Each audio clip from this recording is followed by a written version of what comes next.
Indonesia resmi akan melawan Italia di FIFA Matchday. PSSI dan FIGC fix tanda tangan menggelar laga Indonesia versus Italia. FIGC. Sebuah kemungkinan duel melawan raksasa Eropa yang reputasinya telah terbentuk selama puluhan tahun. Apa jadinya ketika mimpi besar yang selama ini dibangun perlahan justru berubah menjadi ujian paling menegangkan dalam sejarah sepak bola Indonesia? Ketika harapan yang membumbung tinggi tiba-tiba dihadapkan pada kenyataan keras bahwa perjalanan menuju level dunia tidak pernah mudah. Di tengah euforia kebangkitan timnas Indonesia, muncul kabar yang membuat publik terdiam sejenak. Kabar itu datang bukan dari rumor liar media sosial, melainkan dari sinyal kuat yang disampaikan langsung oleh Ketua Umum PSSI, Erick Thohir. Pernyataan tersebut langsung memantik perdebatan besar di kalangan penggemar sepak bola nasional. Sebagian melihatnya sebagai momentum emas, sementara yang lain justru merasakan kecemasan yang sulit disembunyikan. FIFA Matchday Juni 2026 awalnya diprediksi menjadi ajang pemanasan biasa. Namun arah pembicaraan berubah drastis ketika nama Italia muncul sebagai calon lawan. Sebuah tim dengan sejarah panjang, mental juara, serta identitas sepak bola yang sangat kuat. Bagi Indonesia, ini bukan sekadar pertandingan uji coba, melainkan ujian reputasi di mata dunia. Italia dikenal bukan hanya karena prestasi, tetapi karena filosofi permainan yang disiplin dan efisien. Mereka tidak selalu tampil dominan secara penguasaan bola, namun hampir selalu efektif dalam memanfaatkan peluang. Setiap kesalahan kecil lawan dapat berubah menjadi hukuman mematikan dalam hitungan detik. Disinilah muncul pertanyaan besar yang mulai bergema di kalangan pengamat sepak bola. Apakah Indonesia benar-benar siap menghadapi tim dengan tingkat organisasi permainan setinggi itu? Atau justru laga ini terlalu cepat datang di tengah proses pembangunan skuad yang masih berlangsung? Pelatih John Hartman berada dalam situasi yang tidak mudah. Ia datang membawa filosofi permainan modern yang mengandalkan pressing tinggi, transisi cepat, serta intensitas permainan tanpa henti. Gaya ini terbukti efektif menghadapi tim Asia Tenggara. Tetapi menghadapi Italia adalah cerita yang sama sekali berbeda. Pressing tinggi memang bisa menciptakan tekanan besar. Namun melawan tim berpengalaman seperti Italia, satu celah saja dapat membuka ruang serangan balik mematikan.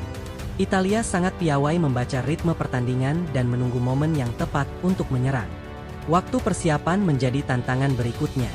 Jadwal FIFA Matchday yang padat membuat tim pelatih hampir tidak memiliki ruang eksperimen panjang. Setiap sesi latihan harus langsung fokus pada strategi inti, chemistry pemain, dan adaptasi taktik.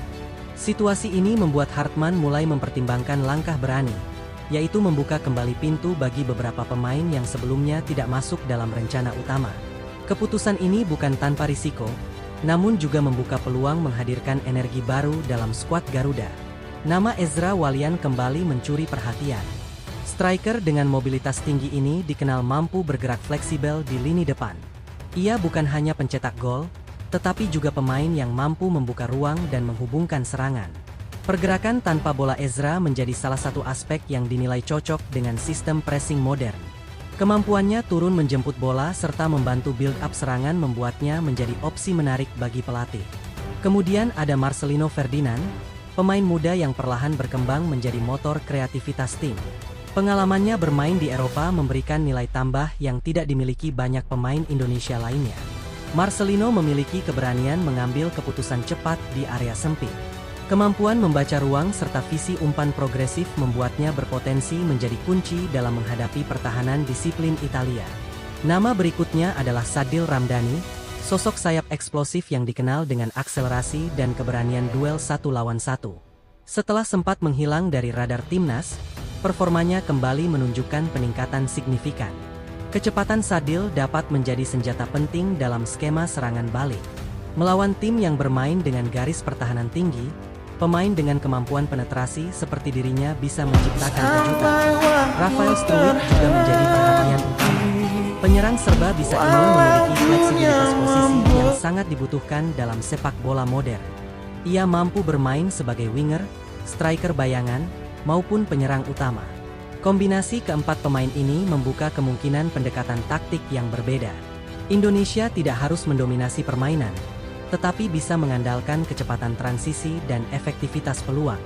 Namun menghadapi Italia bukan hanya soal taktik di atas papan strategi. Ini juga soal mentalitas. Bermain melawan tim besar seringkali membuat pemain kehilangan keberanian karena tekanan nama besar lawan. Hartman harus memastikan para pemain tidak masuk lapangan dengan rasa takut. Sebab dalam sepak bola modern, keberanian mengambil risiko sering menjadi pembeda antara kekalahan telak dan kejutan besar. Menariknya, alasan Italia tertarik menghadapi Indonesia juga menjadi sorotan. Popularitas sepak bola Indonesia yang meningkat pesat membuat negara ini menjadi pasar strategis bagi sepak bola global. Basis supporter yang luar biasa besar memberikan nilai komersial tinggi. Stadion yang penuh, atmosfer fanatik, serta perhatian media internasional menjadikan Indonesia sebagai panggung menarik bagi tim besar dunia. Jika pertandingan digelar di Indonesia, faktor supporter bisa menjadi elemen psikologis yang signifikan. Banyak tim asing mengakui tekanan bermain di hadapan puluhan ribu pendukung fanatik bukan hal mudah. Dukungan tanpa henti dari tribun seringkali memberi energi tambahan bagi pemain tuan rumah.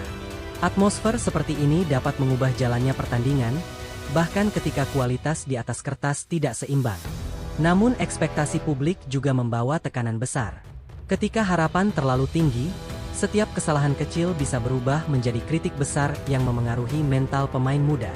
Indonesia saat ini berada di persimpangan penting antara keberanian melompat ke level lebih tinggi atau memilih jalur aman dengan proses pertandingan. Sebagian analis percaya menghadapi tim besar adalah cara terbaik.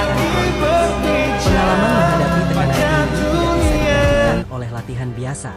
Namun ada pula yang mengingatkan bahwa kekalahan besar bisa berdampak pada kepercayaan diri tim, terutama bagi pemain yang masih berkembang. Hartman harus menemukan keseimbangan antara keberanian menyerang dan kedisiplinan bertahan. Strategi terlalu terbuka bisa menjadi bumerang berbahaya. Kemungkinan pendekatan realistis mulai dibicarakan, yaitu bermain lebih sabar, menjaga struktur pertahanan, dan memanfaatkan momen serangan balik cepat. Disinilah kreativitas Marcelino, kecepatan Sadil, mobilitas Ezra, dan fleksibilitas Rafael dapat menjadi kombinasi yang berbahaya jika dieksekusi dengan tepat. Pertandingan ini pada akhirnya bukan hanya soal menang atau kalah. Ini adalah kesempatan mengukur sejauh mana perkembangan sepak bola Indonesia di panggung internasional.